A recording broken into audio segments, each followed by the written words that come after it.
Hey dudes, welcome to Splat from the Past, the only 80s themed horror and sci-fi show where things can get totally radical. Now today, I will be welcoming back my good friend, Catherine Brinkman. She's coming on the show today. We're going to talk about the Oscar ceremony wrap-up, basically, of who won what, who we were predicting, and all that stuff. We were going to do an Oscar prediction show on Saturday, but unfortunately, she had to reschedule. So we're going to talk about that. And also, this year is a landmark year. 1985 is my favorite year in movies, particularly teen movies. I love all the teen movies that came out in all the years of the 80s, but 84 and 85 are my two favorite years. And today is the milestone. This year is the milestone 35 years. And I had her watch Secret Admirer, Delivery Boys, and Breaking All the Rules. All the movies that have been represented on this show. And I'm excited. We're going to talk about all that stuff. So, here is my new interview with Catherine Brinkman.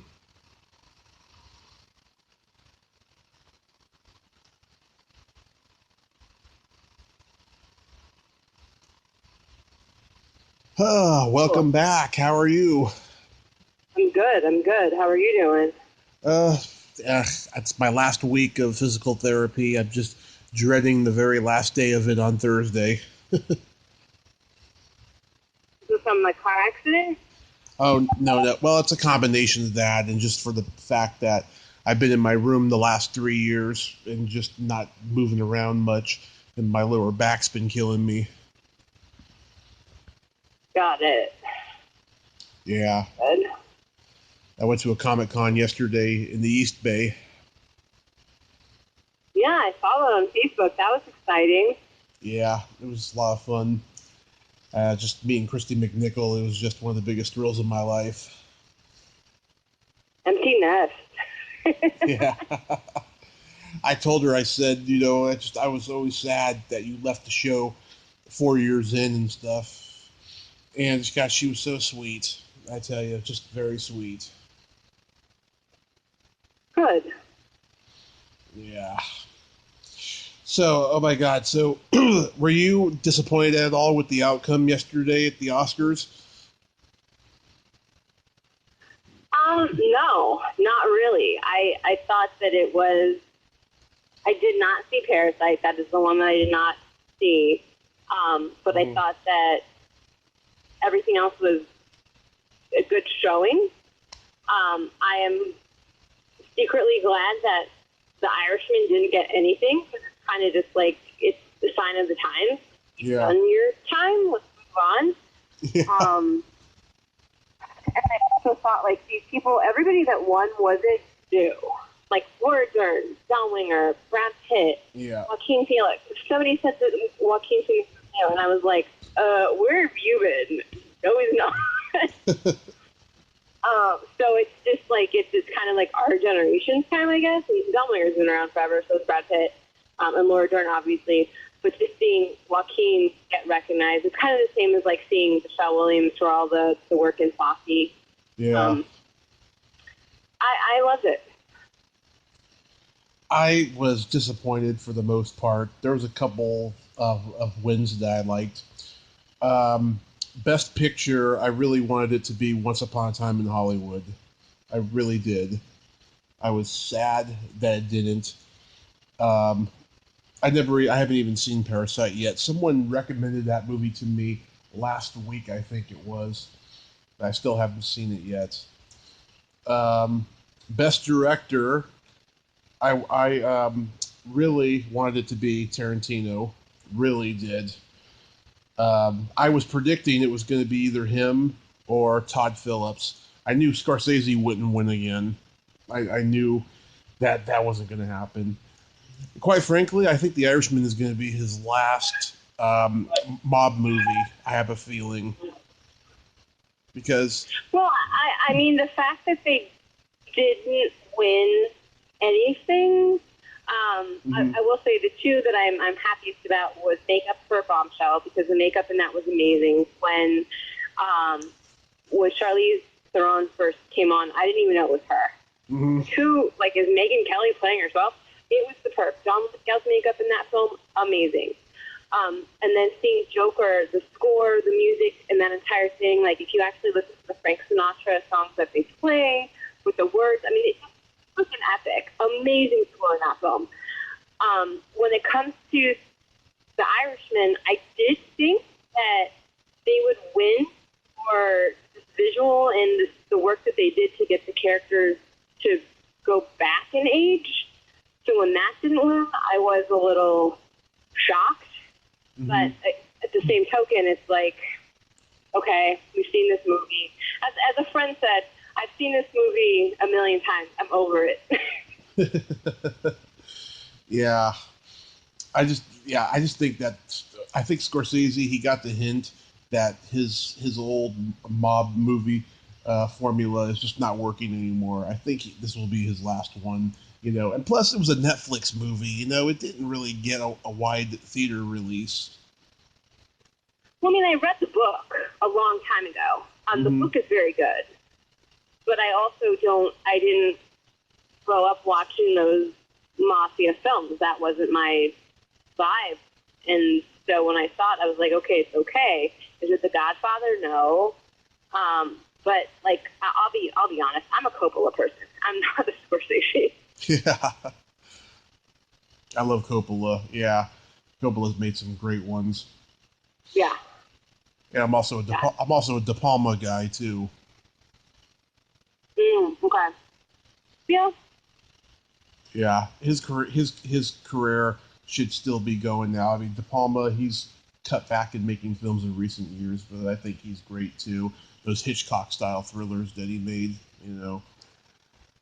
But Best Actor, I was glad that Joaquin made it, that he got it, because it's a great performance in Joker, even though I thought it was the most unsettling movie I've ever seen in my life. His performance was so great that there's just no way that he was going to lose. There was just no way. I don't know, I was kind of rooting for Leo at the same time. I mean, his performance in Once Upon a Time in Hollywood is great, but I didn't think it was Oscar nominated worthy. Although I think Brad Pitt deserved his Best Supporting Oscar. He was fucking great in that movie. He reminded me of those old time stunt guys, but within a 2019 sensibility. Totally. The way I describe it. No, it was good. Yeah. And I was a little disappointed, too, that Tom Hanks didn't win, because he really embodied Mr. Rogers, I thought. But I was mind-boggled as to why he was in the Best Supporting Actor category.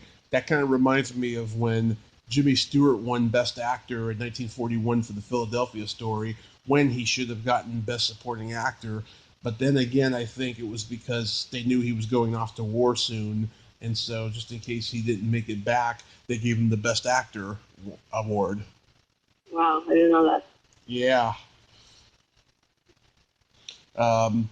Let's see, Best Actress. I predicted that Renee was going to win.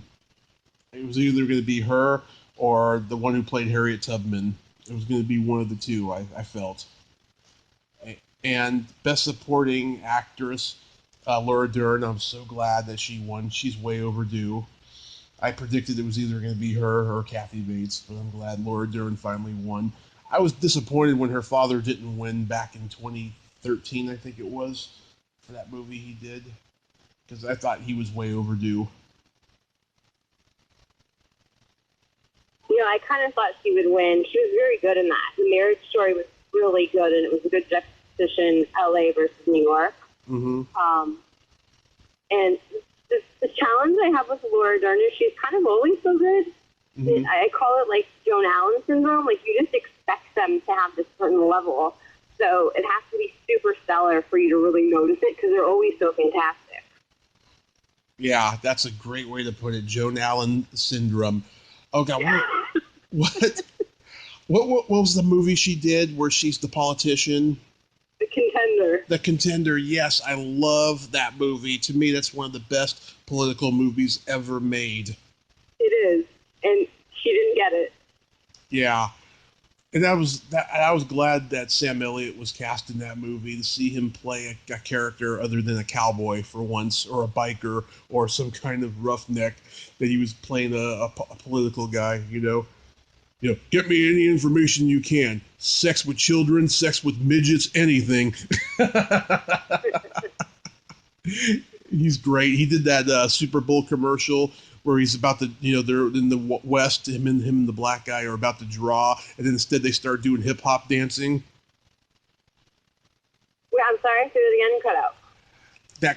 That commercial he did for the Super Bowl, where him and the black guy are in the West, and they look like they're about to draw. Instead, they start doing hip hop dancing. Did not see it. I'll be honest, I missed that. Yeah, it's brand new. It was hilarious. It was my favorite one of all the Super Bowl commercials I saw this year. But yeah, I cannot believe David Lynch got the honorary Oscar this year because he is the most anti-Hollywood director of his time. the whole vibe was very anti-Hollywood, though. That's what was kind of cool about this year, is it was super underplayed. Yeah. I thought that the fact that James Fonda presented for Parasite was just so fitting. To me, it was a great award show. I liked everyone that won, but it was very much the anti-Hollywood. Scorsese getting shut out kind of sent a huge message to this is the new Hollywood. Get used to it. Exactly. Yeah. But Lynch though, oh my God, I just could not believe it. And there's a couple people that I wish would have gotten honorary Oscars that died. That I just loved, that lived to be really, really old, that never really got their due and stuff, Like I thought Tony Curtis should have got an honorary Oscar. Yeah. Yeah, big contributions for sure. Yeah, and I remember Jerry Lewis got the Gene Herschel Humanitarian Award in 2009, but I really think he should have got an honorary Oscar too. But I was glad Gina Davis won it this year. I love her. She needs to make a huge comeback because everything she's done in the last decade hasn't really been seen much. Yeah, agree. She's another one that everything is so good that you never really notice if it's not. Yeah, because she after her box office appeal slip, she went back to TV, which is where she started, and she's just been doing TV guest starring roles and just little movies here and there that no one sees, and right. She's long overdue. I mean, she did a great interview on Mark Maron's podcast where she was talking about all the casting couch bullshit that she had to endure during her success years and stuff. It kind of, put her in the back seat, but she's persevered through it. Yeah, and she did, to her credit, she did take time off to do the Olympics. No big deal. Yeah. She's not, she has other interests and she's excelled at those. So, and I think that there's also a shift, I think Michelle Williams kind of has been lucky because she has done a lot of these movies that aren't necessarily mainstream, but somehow they get picked up. And it's kind of like Gina Davis just hasn't gotten picked up yet. Not yet. 2023. Yeah. I mean, God, I'm just anticipating next year, with, whoever is going to be nominated next year and whoever's going to get the honorary award next year. Oh my God, it's going to be amazing, and nobody caused controversy this year too, I noticed. No, again, it was very much the anti-Hollywood award show. Yeah. It was tame, low-key, chill. Everybody got their just dues, and they went home. Yeah, I have a friend. She works at the Comedy Store, and she saw Steve Martin and Chris Rock do their routine on stage on Saturday night. Yeah, she said it was just fucking amazing. She loves her job. Yeah, that was so cool.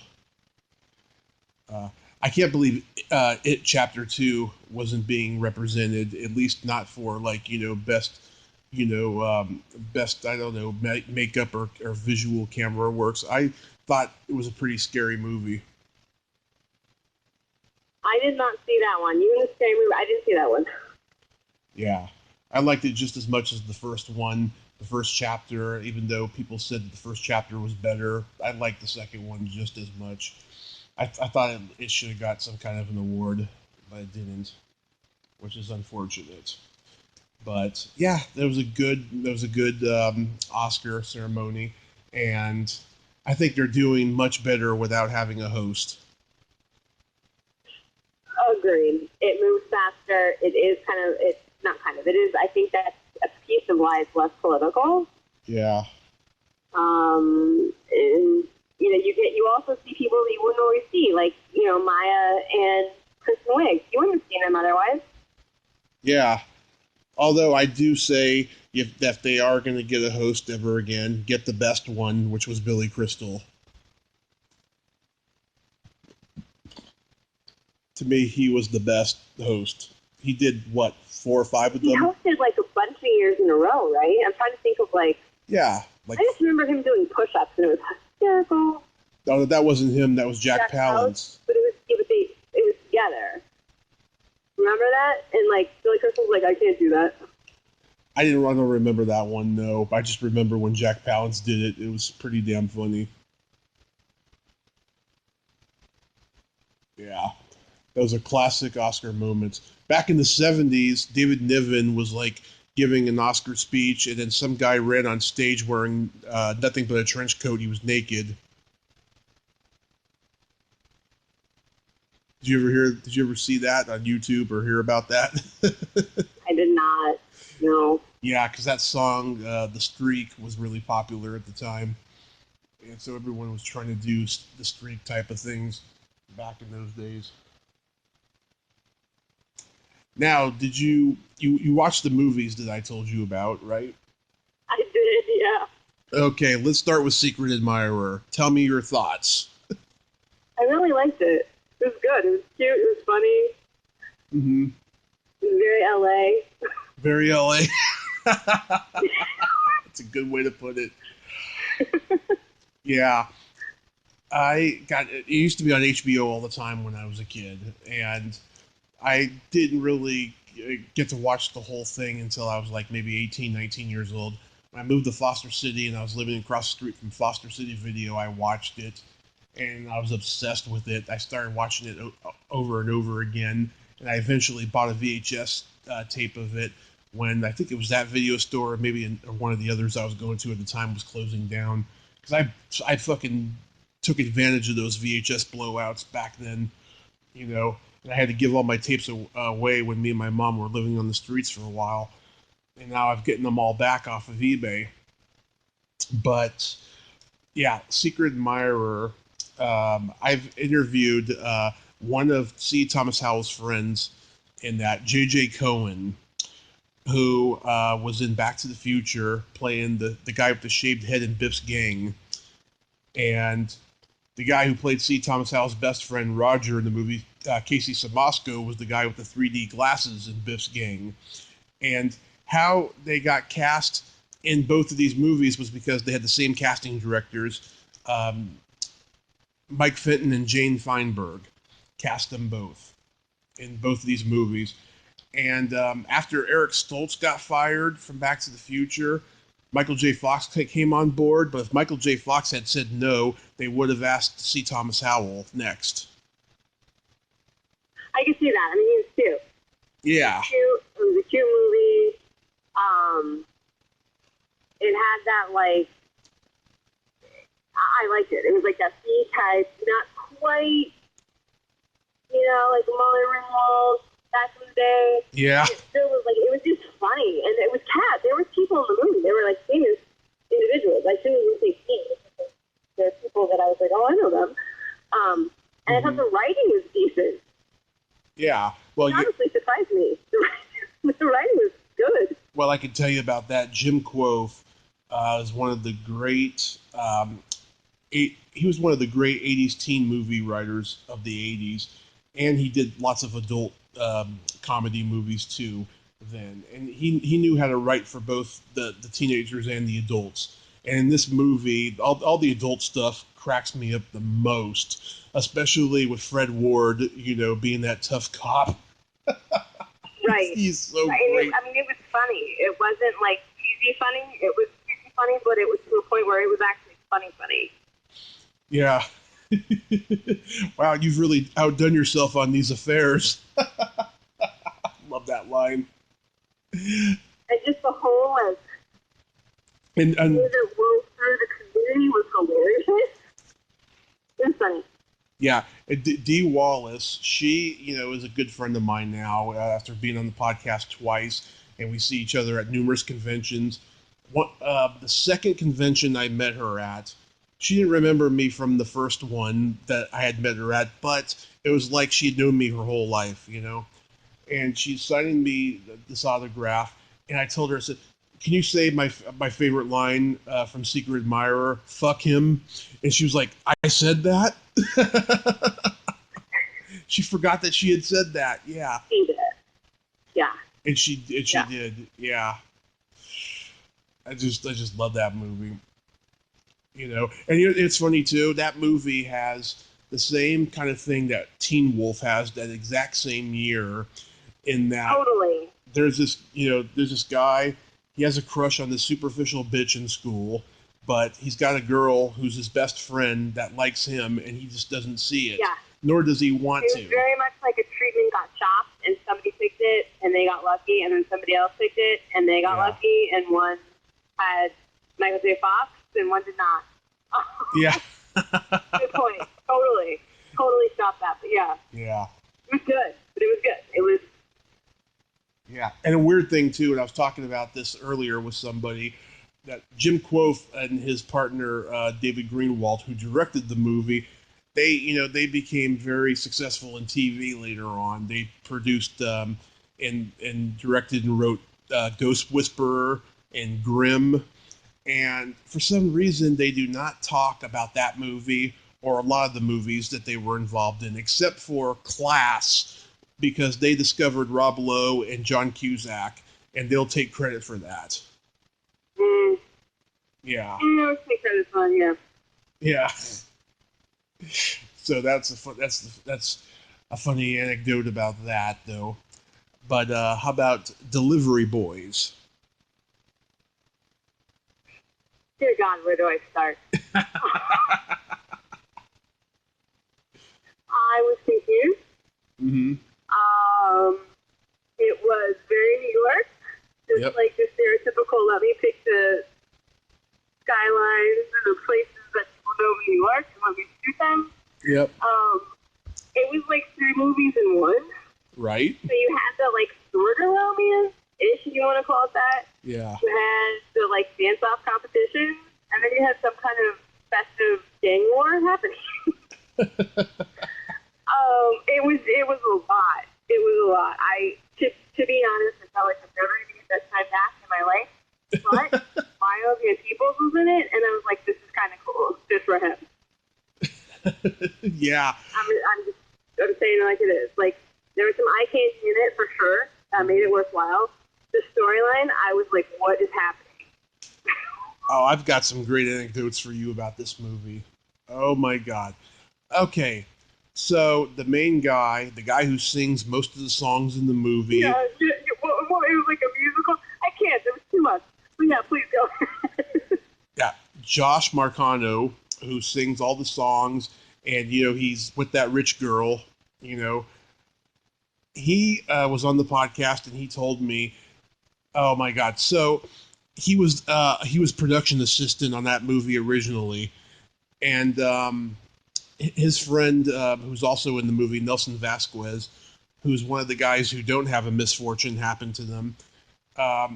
Nelson and him, I guess they were childhood friends. He got him on the movie as a production assistant, and S.A. Morales, who played the brother in La Bamba, was originally playing his role, and I guess he was deemed difficult, with the director. So the director fired him and asked Josh to take over the role. And Josh reluctantly said yes. He's like, I'm no actor, and he ended up doing it instead. And oh God, here's something that I just could not believe when I heard it. One of his friends who was in the movie was a gang-related guy, and he got into a dispute with the director as well. And when the movie was going to be coming out and stuff, all of his gang-related friends buried the movie, pretty much, because of the dispute that happened between him and the director. Wow. Yeah. And Josh, he wishes in hindsight he would have, made sure that didn't happen, but he was pretty scared. It was a really bad, it was a fucked up situation, really. And I interviewed the guy who has to pretend that he's a statue, in the museum. Yeah. Yeah, Tom Sergio. He went on to become a very successful stuntman. I had him on the podcast, right? He is very embarrassed by that movie. It was just too much. Yeah. To be honest, to give it its just due. I mean, the stunts were really cool. Mm-hmm. Some of the shots were freaking awesome, like parts of New York that you probably couldn't be able to film nowadays. The dancing was really actually not bad. It was just confused. It was a confused film. Yeah. But he's embarrassed by that, and like at a certain point he was like, I've done other movies too, and I'm like, yeah, don't worry, we're gonna get to those. I just want to know. I love this movie so much. I want to know, certain things and stuff, and he was cool with it. So we talked about it, and then the girl who plays Angeline, the owner of the pizza place, Jodie Oliver, she's been on the podcast too. She had a car accident about 15 years ago, and she's not quite the same anymore, unfortunately. But she was telling me about that scene where she's holding the cup while he pees, while he's the statue and stuff. Yeah, she just said they were just trying so hard not to laugh. It was really, really funny. And then when the mother came in, and discovered him and everything, she said it was laugh out loud hilarious. And now go ahead. It was an interesting movie. Yeah, now I'm trying to get the rich girl that Josh fucks in that movie. She was a porno star. Her name's Kelly Nichols, and before she was in porn, she was in the Toolbox Murders, the horror movie in 1978. And I'm trying to get her on. I hope I do. She just did a podcast recently, a podcast that focuses on 60s and 70s porn. It's called The Rialto Report. I recommend it. The only thing that annoys me about it, though, the interviewers, they sound like robots, like robot machines asking questions. Like, when you're trying to get something out of the Jack in the Box kiosk, like, what kind of side would you like to have? They ask questions like that on that podcast.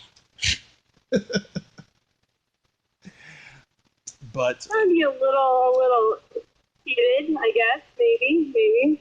Yeah, exactly. But yeah. And Josh, oh my God, he auditioned for that horrible movie with Warren Beatty and Dustin Hoffman, Ishtar.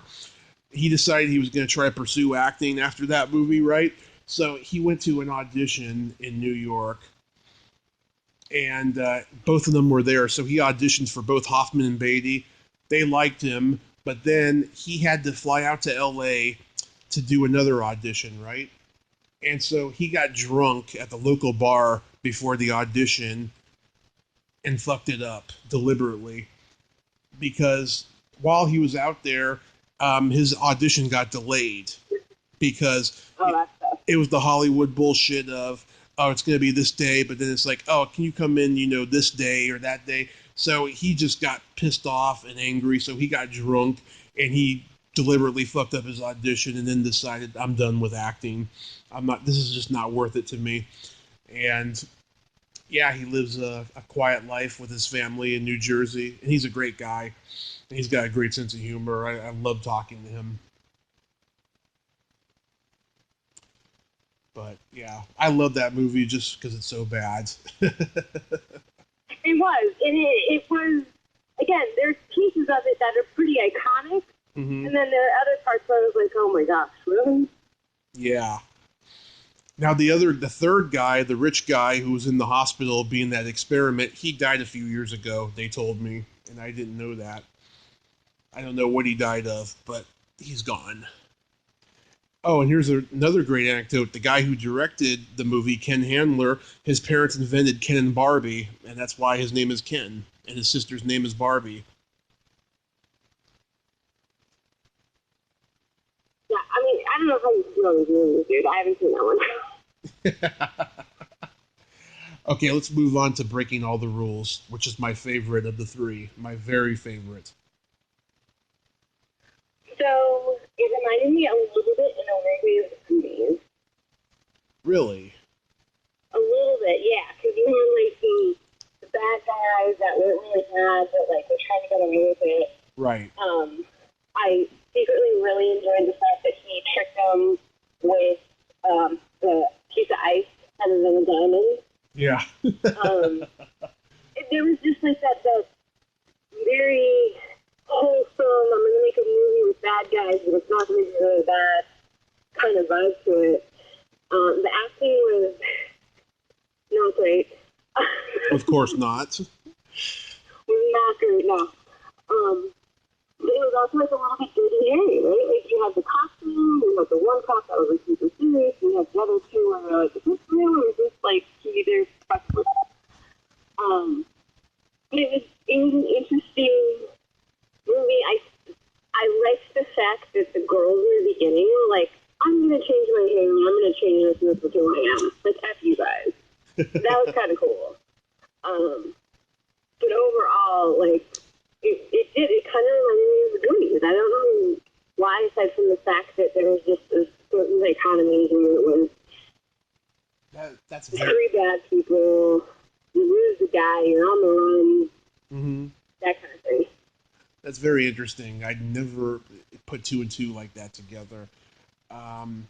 Yeah, so I've interviewed I interviewed one person and one and a half another person who I ended up not releasing the interview because she was a total bitch to me.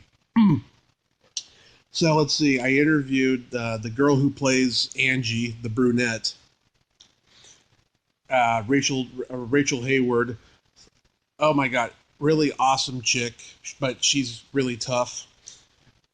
And we did two interviews. We had to do another one because she revealed information in the first one that she didn't want to reveal, but she didn't know what a podcast was, right? She thought I was writing an article or something. Oh, geez. Okay, let's see. But the information she revealed to me in the first one is that her and the male lead Carl Murrow and the blonde Caroline Dunn, they had a threesome during production. Good for them. Yes, I thought that was awesome. And the fourth guy stayed out of it, of course. Thor Bishoprick. He was actually the president of the Screen Actors Guild in Canada for a long time, but he stayed out of it. She also revealed to me that James Orr, who directed the movie, sexually harassed all the women on that movie. And she didn't want that mentioned either. But she told me of that trio of bad guys, the lesbian chick that was in that group, she was not an actress. She was a random girl that James Orr found on the streets. Yeah. She was a random girl he found on the streets and asked to be in the movie. And everyone did not like her. She was a mean bitch, just like her character in the movie. Yeah, she kind of reminded me a little bit of Ali Sheedy. Yeah. Ali Sheedy with a gap in her teeth. Uh-huh. Yeah. Uh-huh. She was hella cool though. And then the second one we did was less vulgar and just kind of boring, I thought. But I still have the other one. I put it in my archives, because I love listening. And I will say this about it: I'm surprised it was Canadian. I kept waiting for like Canadian stuff. Yeah. And there wasn't any. Like, it was such a New Jersey Shore kind of vibe. Mm-hmm. There weren't really accents. There were once in a while, but there weren't any Canadian jokes. Yeah. Well, I think... Unless I'm so familiar with Canada, they are lost on me. Well, I think that people who are not in actual comedy in Canada, they try to come off like Americans when they make movies, I mean, yeah, it was very much Jersey Shore. Yeah, it's not like Second City or anything like that. No, but it was an interesting. Again, you could tell that they were trying. Yeah. But overall, like I liked the context of the girls in the beginning, like doing their own thing. That was kind of cool. Mm-hmm. And then, the nerdy guy, whatever. But the ice and the diamond was hilarious. Yeah. The whole thing with the oil and the breakdancing, like, it was just a good ending to a silly movie. Yeah. I mean, I would never want to have sex on one of those friggin' rides that are in the sky, because that would just, first off, I'm a big guy, there's not enough room in there, and plus there's fireworks coming at you, and you don't know if you're going to get burned or not, from the pyrotechnics of it, but yeah, I love that movie. It's great. And now the other person I tried to interview, you remember when he takes him into the stripper room? Yeah. The showgirl room? Yeah. Okay, I tried to interview that was a funny scene. Yeah, I tried to interview that woman that he puts the star on her nose. So we talked. The conversation started off very lovely the first few minutes. Then, I started bringing up this movie. She sounded very uncomfortable, right? And I think it was her, maybe it was Rachel, one of the two brought up David Cronenberg, the Canadian horror movie guy, was the original director, and then he left the project halfway. And she didn't want to talk about James Orr for obvious reasons, because of what Rachel told me and stuff. And then I tried to get into another movie, and then she's like, I don't want to talk about my acting career. I'd rather talk about my producing and directing. And I was like, okay. And so we got into that, and then she just would give me all these one-word answers, and then she had to go all of a sudden, and then I just never released the interview. And she was a twat to me. Oh, and do you know what she said to me? And, oh, God, if I ever hear this again, I am going to be pissed. She says, oh, Tommy, can you send me this so I can give it to my lawyer? Oh, yay. Oh, I was pissed. But if I ever hear it again, I'll be really pissed. So I just never... Censor yourself, dude. Yeah, I fucking deleted that interview, and I told her, and she was okay with it. She gave me a thumb up in the fucking email, and I just deleted the email. I was just pissed. That was one of two interviews that happened in January of last year that I never released. And yeah. Was she like a famous director now? I've never heard of her. Nothing. She's not famous at all. Nope. I brought her name up to some people. They said, yeah, she's just a fucking wannabe. She does movies that no one ever sees, and she doesn't do publicity. That's why she was terrible at that interview and stuff. And she's got Botox, so she lives in her own world. Just crap like that. But yeah, I love that movie, and I wonder if that movie ever showed on HBO or Cinemax. I know Delivery Boys did show on HBO and Cinemax. I found out through Josh that he says he got residuals for those movies.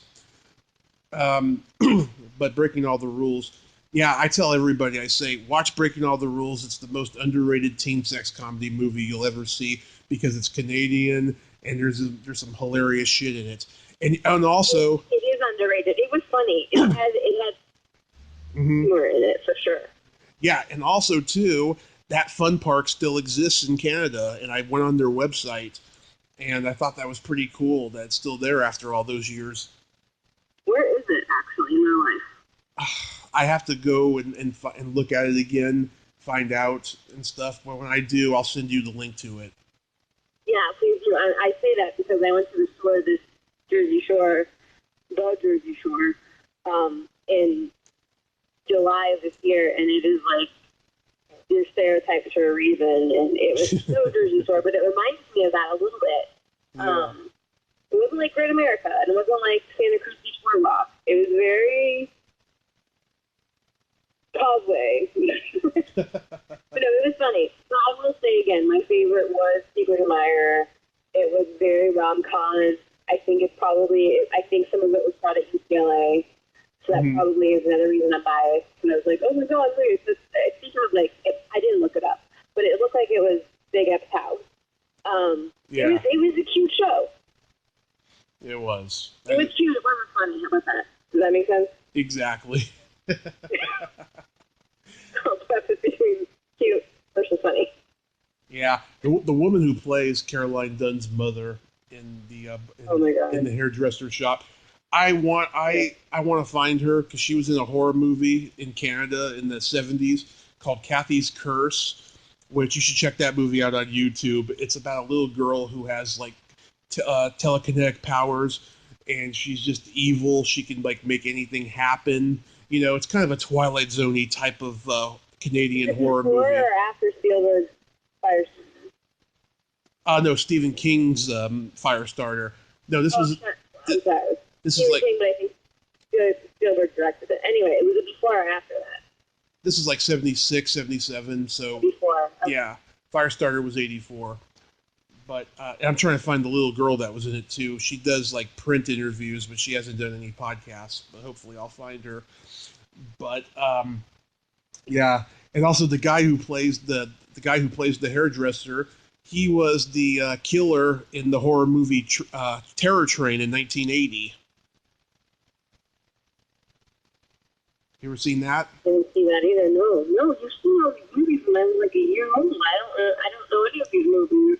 Oh, well, get this. Oh, my God. Okay, you've seen Trading Places. Yes.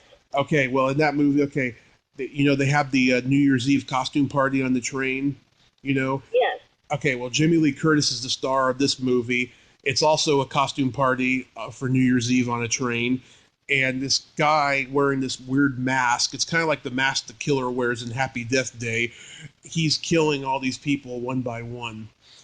And Jamie Lee Curtis has to stop it. And Ben Johnson, the legendary Ben Johnson, plays the conductor of the train. And put another few movies around similar to that. I like that. I like that you had 2-3 movies. So there are things I would have never seen and they were funny. It was aside from Delivery Boy, where I know I texted you. I was like, this reminds me of Loverboy, and then you're like, it's so different. And then they waited 15 minutes, so it's like so different. Yeah. Yeah, Loverboy's a good one. I haven't seen that one in years. I interviewed an actress from it a couple of years ago. Yeah, I'm due to see that again. If there's one thing though that all three of these movies have, not so much of Delivery Boys per se, but Secret Admirer and Breaking All the Rules, they all deal with virginity loss. Yeah. Yeah. In a wholesome-ish way. In a wholesome way, yeah. I mean, it's got. They're looking for love, But they're looking for sex, but they end up falling in love. And right. So many teen movies were like that in the 80s, And I think that this movie is not sexist as a lot of the teen movies of the 80s were per se. They go they go into the sewer to look up their dresses, but that's about it. Right. But yeah. They're saying. Mm-hmm. But yeah, they both have the theme of virginity loss. And I did a podcast about a month ago with this girl. She has this show up in Oregon that she does every couple of months, where her where sometimes it's her and she's got like 4 or 5 other people. They go up on stage and they tell these real life sex stories that happened to them. Each story is about 15, 20 minutes long, and they're funny and they end very poignantly. And they've been doing this since 2012. And what happens is the person has to submit to them, and then she has to read it for approval. And if it's funny and poignant at the same time, then they have them do it. And they also train them to like tell the story. They like do like a couple months training of how to tell the story so it'll come off great. It's like doing stand-up comedy, but not really, you know? And so I had her on the podcast in January, and I told her about when I lost my virginity, and she was like, oh my God, if you were in Oregon, or if you knew when you were going to come to Oregon next, I'd have you come and tell that story because it is awesome. Yeah. Did you go to Oregon and tell it? I mean, I do plan on visiting my dad in Marysville, Washington this year, you know, but I would go see the show live. You know, I mean, I see clips of it on YouTube because you can go on YouTube and watch clips of it, but it would be a lot of like work to go and do it though, you know. But I told her the story and she was just, she was awestruck, you know. I don't know if I ever told you the story before, but I lost my virginity to my high school guidance counselor. Shut the fuck up. I'm not joking. Wait, did we not go to the same high school? San Mateo High, but she came way after you. This was after you left? Yeah, she came my junior year. Shut the fuck up. What? I won't say her name, but you have my attention now. Yes, I'll tell you the story, but I'm not going to say her name. That's fair. Okay, so she was my guidance counselor junior, senior year, and we did a little bit of unorthodox, dirty stuff my junior year without making contact that no one else knew. I never bragged or told anybody about it, but we did that. And then when I came back from grad night, you know, we had our grad night at the Peninsula Athletic Club, okay, which has been gone for like 15 years or so now, which I can't believe. That was a beautiful club. I get off the bus. Everybody clears out. Everyone's happy that they graduated and they want to go. Everyone clears out, you know, and I was living down the street on Delaware by that point. And she comes out of nowhere, and she's like, I got a big surprise for you. And I was like, a surprise? And she walked me over to her car, and she brought out 2 pillows and a sleeping bag. And we went on the football field. Now, the gates were locked for the football field. So we had to go, you know, around the corner through, you know, the superintendent's administrator's office that was there, and go through the woods where the cross-country team used to, you know, practice, and to get onto the football field. And, oh my God. So, I've told this story before, but it's just, I get giddy whenever I think about it. So, you know how, you know, when you're losing your virginity to somebody, you know, the guy is going to, you know, he's going to come fast first couple of times, right? Yeah. That's what happened to me. And then the third time, I couldn't use it again. It was just, I couldn't do it, right? So she lays me down on the sleeping bag, and she puts her finger all the way into the back of my belly button, and I got hard as a rock. And I refer to this now affectionately as the Pillsbury Doughboy arousal method. Yes. You know, I'm gonna go look her up now. Like, I'll tell you her name on Facebook. I won't tell it now. Okay, that's fair. Were you 18 when this happened? Yes, I turned 18 the week before. Oh my God, that's a really good story. That's a teen movie right there. You need to write that down. Oh yeah. Oh, so it's gonna be in my head forever. But I was 18. She was 32. She was newly married, and I guess her marriage wasn't a happy one. I don't know. We never really talked about it, you know.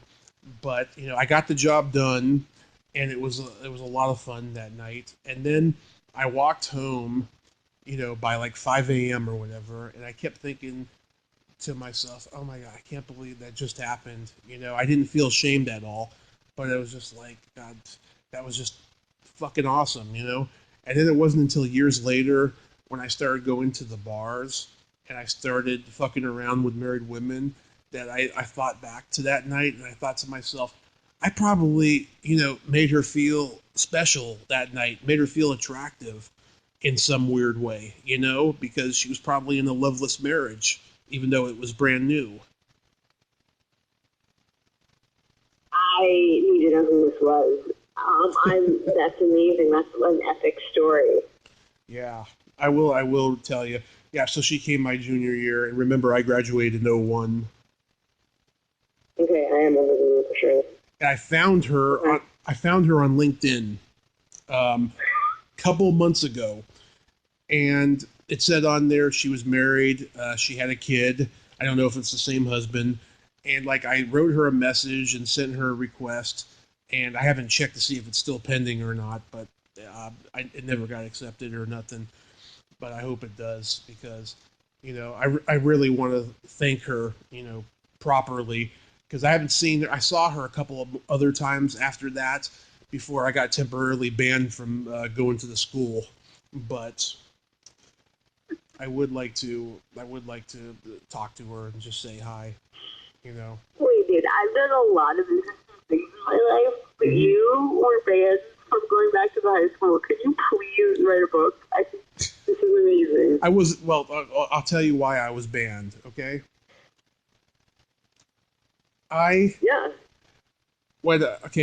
When I was a senior and this girl was a freshman and her brother and I were on the football team together, right? I got a blowjob from her, right? So I bragged about it like the next year, and word got out about it, and so I was on campus and I was asked to come to the principal's office, and I got banned. And Mr. Douglas was gone by that point. We had this bitch from Peninsula High School come, and she was there for like 7 years, and I got banned. And so, yeah. That's a bad teen movie right there, dude. I'll tell you, I went to the class of 2002 reunion, and I was hoping he would be there to apologize for bragging about that, but he wasn't there. And I talked to a friend of his and stuff, and he's like, "Yeah, kid, you tell him to reach out to me, so 'cause I want to apologize. I feel bad for bragging about that, I'm not sorry it happened, but I want to, apologize for bragging about it, because I really did feel like I hurt his feelings." Wow. Tell me, I've learned some things about you tonight. Do you still like me? I do. I have some, wow, I need to know who this high school counselor was. Like, what's happening there? Yeah. Cougar. Good for her, I guess. I'm not really sure. Hey, was it just one time, or did you, see her again? It was just that one time with her, but we did see each other when I came back to visit, because I was across the street, and I was taking care of my grandmother because she was dying, and I wasn't eligible to go to college yet that year. I had to wait a year, and I wouldn't have gone anyway because I was taking care of my grandmother while my mother was at work, So I had no life. I was hanging out at the school, seeing all my friends who were younger than me, and I saw her a couple times, and we had some secret kisses, but that was about it. Wow, one time flowers. Yeah. That is, I feel like a lot of guys right now are being like, damn, I wish that was me. I love my high school counselor. Oh, yeah, especially ones from San Mateo who knew that counselor, too, because every guy liked her. I need to know who this is. I have no idea who you're talking about. I will. I'll tell you. You won't know who she is because she came after you, but you'll know about it. Yeah, that was freaking awesome. At least you had a relationship with a high school counselor. I mean, whatever, where you talk to them. I never talked to my counselor. Yeah. Do you remember Mrs. Iraheta?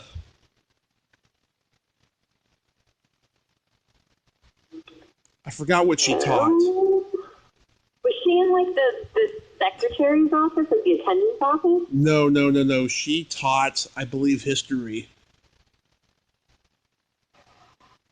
Shit, I wish I had my yearbook right now. I do not remember her. She was there for like 30 years. And I had lunch with her just before I moved out of the Bay Area, and I told her that story. And she was like, oh, my God. She was like, oh, my God, that is just awesome. She's like, she did a very good thing for you. She always liked her, but she liked her even more after that story. No, I mean, that's pretty epic. It was pretty freaking epic. Yeah. And Mrs. Iraheta, she is very open-minded, and she loves hearing stories like that. The whole time, oh my God, we're having lunch, she was saying, fuck this, fuck that. I was like, oh my God, I would never have guessed that about you when I was in high school. Yeah, no, you get those high school teachers, good friends with a few. You get them out of the classroom and the stuff that flies, you're like, what? You know who I talked to recently over email was, I don't know if you ever took physics. Did you ever have Stephanie Fernandez? What's her name? Stephanie Fernandez? No, I don't. Miss Fernandez. She did physics and calculus. No, I wasn't taking those classes. No, I just showed my nerdness. She was cool. I talk to her still just randomly, periodically stuff will come up and I'll be like, I did this, and I learned it, I crashed a Land Rover once, and all the stuff was, seatbelted in, because she had taught us in physics, seatbelt stuff in your car, because if you crash, it's going to fly. I rolled that Land Rover, and everything that was seatbelted stayed in place. So I remember I sent her a picture and was like, oh my God, it actually works. Oh my God, that's awesome. Oh my God. So without getting too X-rated or R-rated and stuff, what was your virginity loss like? I was in college, and it was very, I had a boyfriend. It was so cliche. The hot part, I guess you could say, the thing that made it slightly interesting was it wasn't a hot tub, but it was super cliche. Mm-hmm. It wasn't anything special. It wasn't anything special. It was kind of let's just get it over with, whatever. Yeah. Wow. It wasn't epic like that, for the love of God, no. It was very, very normal, plain Jane kind of thing. Yeah. So he wasn't hung or anything like that? No, for my virginity getting lost, him, no. There was someone in high school that I was, he went to Aragon, and we would see each other at swim meet. Mm-hmm. He was my first kiss. He was hung, for sure. Mm-hmm. Was he also your first finger thing? I have to think about this. No. No. No, he was not. Oh, was that earlier? No, I was old, dude. No, that was in, I honestly don't remember. That was either senior year of high school with someone that, whatever, horrible, or it was freshman year of college.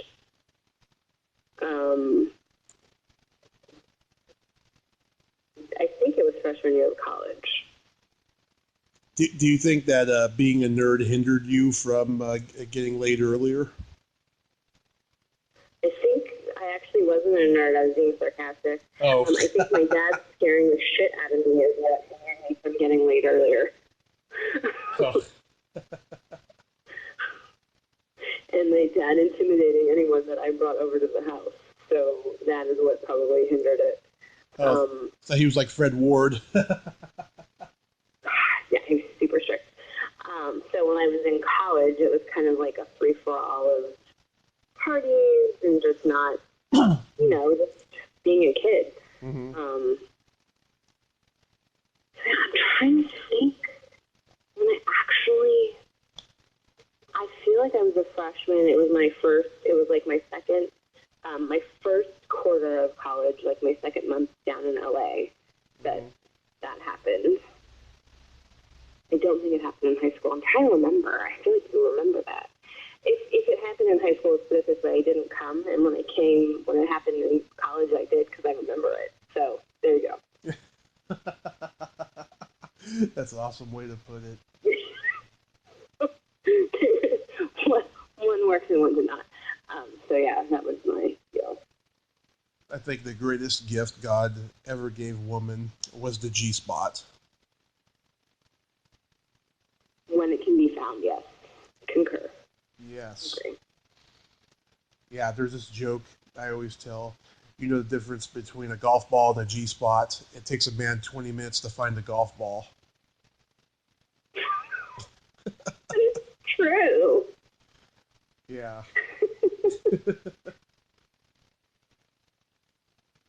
I'm a rare exception, though. Good for you. You have a gift then. Yes. I'm like the little boy in The Shining. I have a great talent, and I'm well aware of how great it is.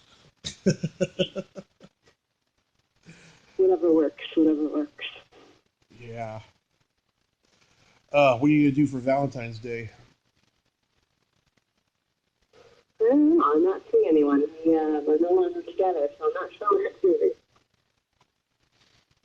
I got to get my mom a card, which I've been lagging on that. I got to go get her a card. And other than that, I mean, I'm on my diet, so I'm not going to be eating any candy, unfortunately. This will be the first Valentine's Day ever, probably in my life, that I've never eaten any candy. It's really helped me to my benefit, by the way. I've lost 17 pounds so far. I know. I've seen it on Facebook. That's awesome. Congratulations. Oh, thank you. Yeah, it was really tough in the beginning, but it's actually getting a lot better now. But Good. yeah, so I'll probably just give my mom a card, and then I'll probably go in my room and watch porno and masturbate. Whenever gets you through the day, dude. Yeah. I've got a huge collection of tapes I got when I was doing those VHS blowouts of all those video stores. I had to make sure I kept all the porn tapes and then get rid of everything else. So did you get stuff from like Captain Video on El Camino? That came later. Okay. Like I bought a lot of Captain Video stuff before I left the Bay Area, and the last couple of times I've been down there to visit, I make it a point to go down there and get stuff. But like after high school, I was going to Foster City Video, and then I moved back to Shoreview and was going to Shoreview Video till they closed. And then I would go to Belmont Video, and then Belmont Video, jeez. Yeah, and then I would go to my favorite one, Movie Groove in Redwood City. They had literally everything known to I feel like that place still exists, does it not? No, it turned into a vitamin store. Oh, right on the corner. But it was there for a long ass time. It was there. I think it first opened in '85, and then like '98, another guy took over, and it was there until '09. And so I bought movies from all those places when they were having their blowouts. But Movie Brew was my favorite because they would have genre day where a certain genre would only be $1, and I would buy like 3 or 4 movies from the same genre, and it was so awesome. Wait, you actually like have a VCR and stuff though? Yeah, I have a new one I got for Christmas. Good for you. I don't even have a DVD player. Yeah. The one I had it for 16 years. I got it in 2003 at Target, and this one got off of Amazon. My mom got it for me for a Christmas gift, and it's way better, especially in the last few years that I was using that VCR that I had since 2003. That one was it was dying. I needed to update it, you know. And plus, there was like a four years or so where I wasn't using it, so yeah, it had to go. But this new one is just perfect. The only thing I don't like. When are you going back to LA? I'm going back to LA in May for the horror convention Monsterpalooza, and then for the Hollywood show, which was this big autograph signing show that they do every 3 months there. And this is the first time that the Hollywood show falls in the same weekend as Monsterpalooza, so I can go to both. I thought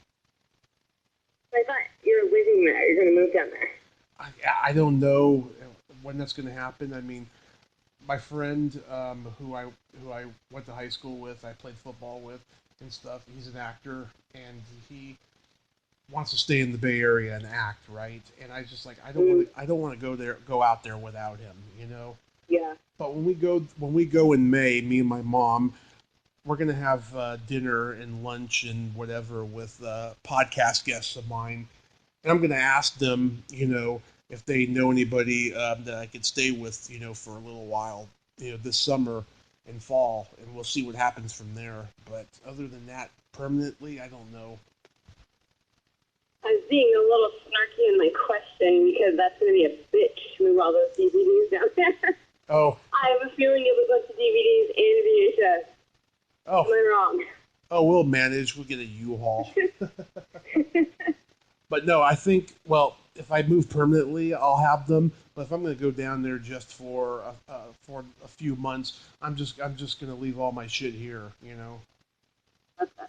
I'll bring all my clothes, but I'll just leave all my belongings here. I'll bring my autograph book, of course, because I'll be doing conventions and festivals and stuff. But other than that, I'll leave them here.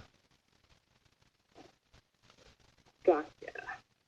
So yeah, that's going to be my Valentine's Day this year, though. Thinking about painting my toenails, but I don't know what color yet. Hot pink.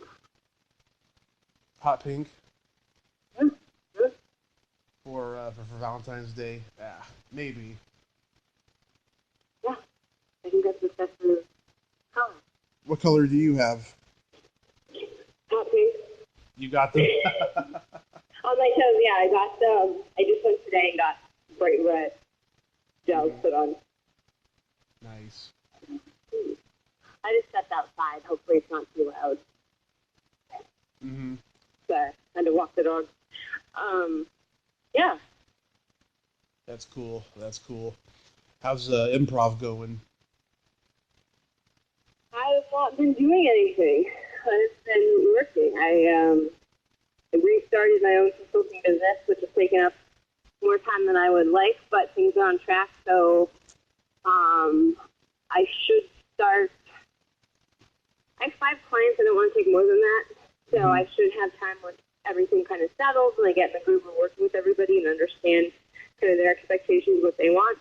I'm planning on taking another class at UCB in March, and then starting the improv again in March. Nice. Tricky when you have a job, though, like. Mm-hmm. It can be, Especially when you're self-employed and have like consulting kind of adult gigs rather than anything else. It's harder. It happened to me, all the years that I was working real jobs and doing stand-up, it hindered me, because I had to look at the quote-unquote big picture, but now I say, fuck the big picture, it's my dream. I'm injured now, I can, I can do stuff now. Yeah, and that's kind of, I'm toying with, do I go back to work full-time? Somebody offers me something, and I'm kind of like, I sort of don't want to do that, because when I consult, it's my own hours, I'm my own boss. Mm-hmm. You just have that liberty, and that's, I was consulting full-time and doing fine when I was doing everything with Second City, and then when I first moved to New York, so I think I'm going to stick it and work for myself, stick with it, I should say, work for myself, and continue to stick it to the man, and continue to just do my own thing and write and, be authentic. Like, there's someone that one of my clients was hired for marketing, and she's like, you need to be authentic. I looked at her website and I was like, dude, you're super authentic. Like, this is amazing that you wrote this, and this is your, like, profession, and you have real clients, that you were this quality. Yeah. So. Wow. But, yeah. So that's my gig. That's my deal. And how's New York going? New York is good. New York is great. It's raining right now, but I mean, it's awesome. There's just an energy about it that you can't get anywhere else. There's something, I was reading somebody's post again on Facebook. I don't hear their tone, but I can know them all enough to read their tone. Mm-hmm. And like what they wrote about San Francisco, it's just sad. Yeah. Like, it's not the city we grew up going to. Nope. And my friends on the peninsula are just constantly complaining about how expensive it is. And I'm like, New York is expensive, but, again, I'm saving money here compared to living out there. So, I don't know how that happens, but yeah, I love it. There's a grit. There's just something about New York. It's so cliche, but it's true. There's just some kind of energy about the city where everybody's hustling, but if you need help, carrying your groceries or opening a door, people are going to open the door for you and help you out. That's not happening in California. Exactly. It's just fucking the homeless situation in California is just insane, Oh, I've heard. Yeah. I've heard it's literally, like, ridiculous. Yeah. No one should ever have a poop app because there's shit all over the streets of San Francisco. Well, like, that was the post that I read. It was, like, literally this guy parked his car. He was walking down the street, and there was 2 different windows down the street that had been smashed in. No cops around. There was shit on the street. Mm-hmm. Half syringes. It's like, what is this? Are we in the 70s again? Come on. Yeah. And New York is definitely, by no means, amazing. You know what I mean? I mean, there's problems, and, like, just walking the dogs right now, I passed a couple of dime bags, but it's not filthy and it's not rampant. Like, San Francisco is just gross now. Yeah. It's, I just can't believe it, But when you talk about the 70s, I think there was very few bums shitting in the 70s. I think bums back then had etiquette. Maybe that's very true. That's very true. I will say this about New York, that someone did once say they were upset that my dog pooed in Central Park, and I picked it up. Like, they have food bags and stuff, and I just remember saying, like, when you're upset about homeless people sitting in the park, I'm going to get upset about dogs. Yeah. Which is worse. But yeah, it's again, I talk to friends, and it just doesn't seem like, I just can't understand that you're making $100,000 and struggling. Yeah. That's a problem. And I was that person. I was making 6, and I was like, ooh, my 6 figures did not go very far here at all. Yeah. So I don't know how people do it. I don't either. We can just pray and hope for the best. That's all we can do. Yep. I tell celebrities about when I was homeless and stuff, and they kind of tend to come off like I was homeless, like, sleeping in tents and begging for change outside of supermarkets. I wasn't that homeless. I had no money for like 6 months. Before I got my job, working as a security guard at Menlo College. And we were just couch hopping. It was pretty fucked up. And it's tough, and that's the other thing I think I realized is I have had some experiences where my eyes have been opened to where you don't really understand how hard it is to get benefits and how hard it is to navigate the system. Right. So this is where people have issues and problems, right. And then we look down on you because you can't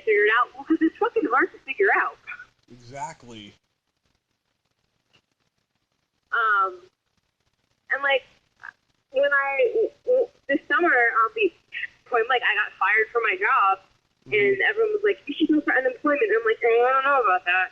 And I did, and I found out about all of these different benefits in New York. And there's so much, because I treated being unemployed and getting a job and figuring it out as a full-time job. Right. And I found out about all these things. Right. And then you don't qualify. Because you make, like, I made way too much money. But even if you don't make money, you have to be, like, destitute. Sorry, this is tough. Yeah. You have to be literally destitute to qualify for anything sometimes. I know. Like a subway pass, you got to be under $20,000 a year. I know. We got turned away by the Samaritan House. You know, we were the only white people there, and it was pretty fucked up. We got these vouchers to go to King Center to get these hot meals that were terrible. This fish and rice that was just disgusting.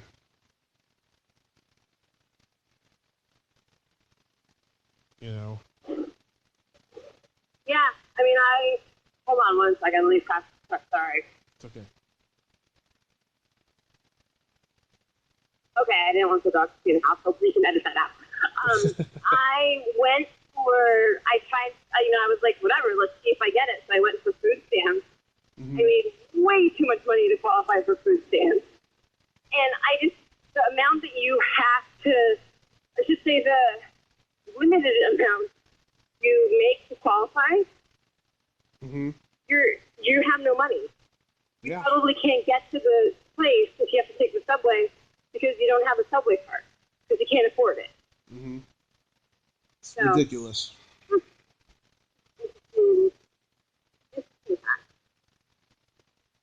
Yep, it's really ridiculous. But, Catherine, I'm so glad that you came back on. We could have this conversation. Yeah, me too. Sorry, there's a topic I haven't looked down. Yeah, it was great. Give me 4 movies to watch. You need to get next corner. It's fun to hear your knowledge on all these things. Oh, thank you so much. Yeah, well, I'll give you more movies to watch for next time. Tell me who that counselor was, man. I'm gonna tell you who it was. Epic. I'll tell you who it was and stuff. And by the way, we need to get each other's cell phone numbers again. Yeah, for sure. Okay, awesome. Well, I'll message you on Facebook after this, and in the meantime, you have a great night. Tommy, you too. Enjoy, and I will be in touch. Thank you. Okay. Bye-bye. Bye. Well, there you have it. Catherine Brinkman. Ain't she a sweetheart? I love her. She's so fucking awesome. If you like this video, everyone, please subscribe to my YouTube channel. Add me as a friend on Facebook. Join my Tommy Kovac comedian page on Facebook. Follow me on Twitter and Instagram and all that fun stuff. Well, that's all the time we have this week on Splat from the Past. Until next time, this is Tommy Throwback Kovac saying, there's no shame in living in the past because the present sucks. Later, dudes.